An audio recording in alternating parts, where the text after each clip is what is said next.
After taking part in his second, simulated game of this homestand on Tuesday, David Wright insists his goal is still to return to the field this season.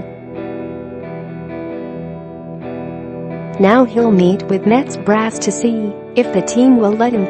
"For me, this is over 2 years of work to coming out on the field to try to get back and play in a major league game," said Wright, 35, who hasn't played in the majors since May 27, 2016.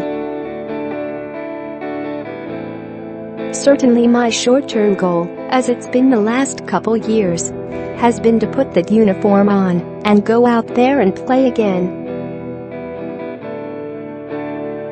I can't look too much beyond that. Where I can look is do everything I can do, control what I can control.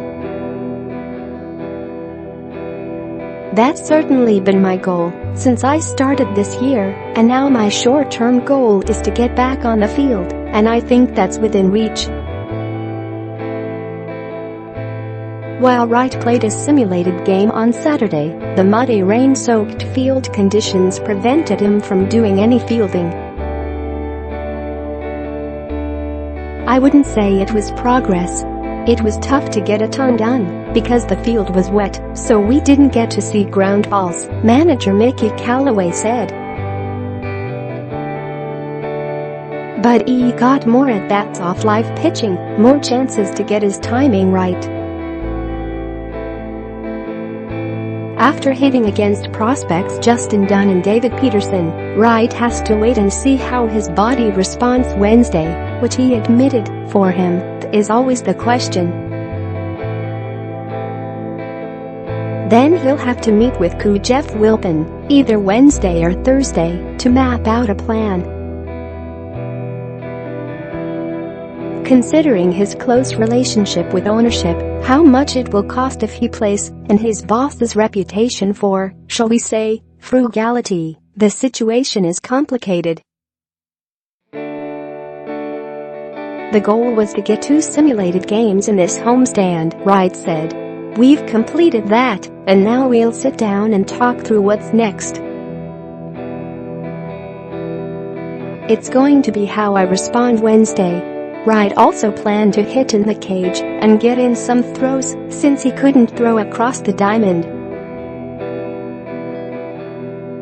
"They certainly know where I stand," he said.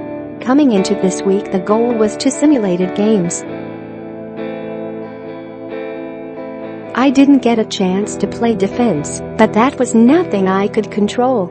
We'll see where the conversation takes us and hopefully work something out." Normally, teams don't have to work out anything when their captain returns, especially one who had to deal with a chronic back ailment, surgeries on his back, neck, and shoulder, as well as a lengthy rehab.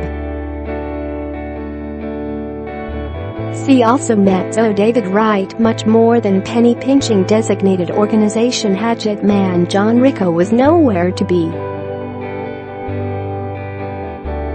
Thanks to an insurance policy the Mets took out for Wright's 8-year, $138 million contract extension, insurance will cover 75% of his $20 million salary once he missed at least 60 days. But if the Mets activate him from the disabled list, they'll be on the hook for whatever time he plays. That could end up being more than $2 million. After Saturday's simulated game, Wright took great pains to defuse any notion there's any kind of rift between him and the team. But after 12 rehab games between Single-A St. Lucie and Triple-A Las Vegas, he's getting closer to completing a comeback. Wright is slated to go with the Mets on their upcoming 10-day trip that starts Friday in Boston. But both he and Callaway know it'll be harder to get in simulated games on the road. "We're going to have to ask